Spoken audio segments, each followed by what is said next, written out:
సరే అమ్మమ్మ. కానీ తాతయ్య ఎందుకు నాతో అబద్ధం చెప్పారు? మర్చిపోయాడేమోలే. 2 రోజుల తర్వాత పొద్దున్న లేవగానే సుగుణా సుగుణా అంటూ అమ్మమ్మ పిలిచింది. వెంటనే వెళ్ళాను. ఏంటి అమ్మమ్మ, ఎందుకు పిలిచావు?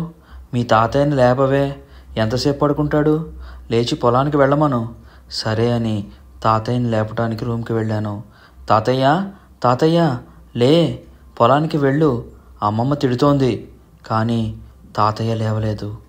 నోట్లో నుంచి రక్తం రావటం నేను చూశాను. అమ్మమ్మ, తాతయ్య లేవటం లేదు, ఒకసారి చూడు. అమ్మమ్మ కంగారుగా వచ్చింది. లేవవయ్యా అని అరిచింది.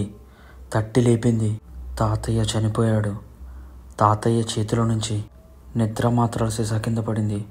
అయ్యో, మీ తాతయ్య ఇంక మనకి లేడే సుగుణ అని బోరుని ఏడ్చింది. అందరికీ ఫోన్ చేసి చెప్పమంది. అందరికీ చెప్పాను. తాతయ్య కార్యక్రమాలు అన్నీ చేశాం.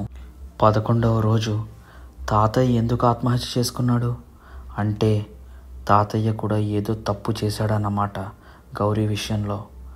అసలు విషయం నాకు ఎలా తెలుస్తుంది? ఎవరు చెప్తారు?